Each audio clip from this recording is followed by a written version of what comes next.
satu hal yang sering dialami sama teman-teman pengobatan di alternatif nih, apa?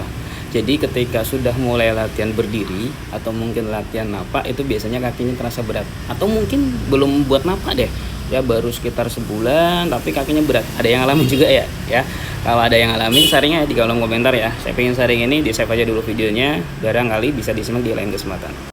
Sampai kita baru sharing ya dari Kak Aku Wiwi ini ya. Bang, kalau tulang di bagian yang retak kerasa berat kenapa ya? Nah, ini yang tadi saya bilang ya.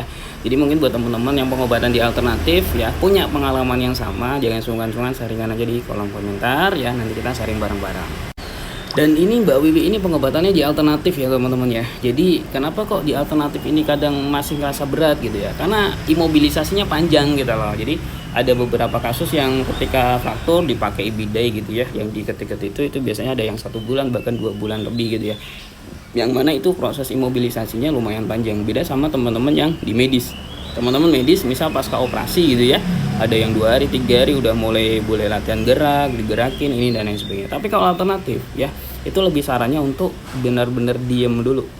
Nah akhirnya itulah yang menyebabkan jadi peredaran darahnya kurang lancar, habis itu ada peradangan di situ, ya otomatis ya kaki atau bagian tubuh yang fraktur ya otomatis akan mengalami tadi ngerasa berat. Kayak ini loh, ketika teman-teman ngerasa kesemutan tahu nggak sih? Kalau bahasa saya itu gringgingan gitu ya. Nah itu kan berat juga tuh teman-teman, kayak kebas, mati rasa. Nah tapi itu diiringi dengan cedera, jadi kurang lebih rasanya sama seperti itu. Tapi nanti biasanya seiring berjalannya waktu gitu ya, misal bidanya sudah mulai kendor, sudah mulai dilepas gitu ya, itu insya Allah biasanya nanti sudah mulai berkurang tuh, ya kan, sudah mulai berkurang, sudah mulai enakan.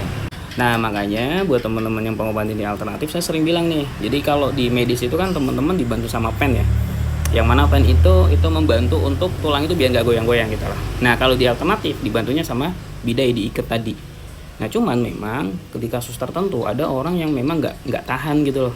Jadi kadang dilepas sendiri, terus bolak-balik kamar mandi dan lain sebagainya, yang akhirnya menyebabkan tulangnya bisa geser dan rubah posisi kembali.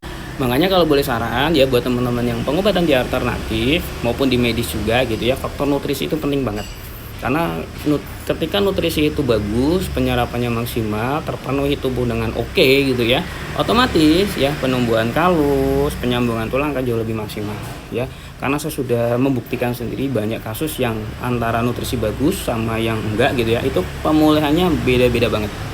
Itu ya Mbak Wiwi ya kurang lebihnya ya. Dan mungkin buat teman-teman lain juga yang masih bingung nutrisinya apa ya, nanti bisa WA aja dan nomor WA saya di video ya. Semoga videonya bisa bermanfaat. Sampai ketemu di video berikutnya.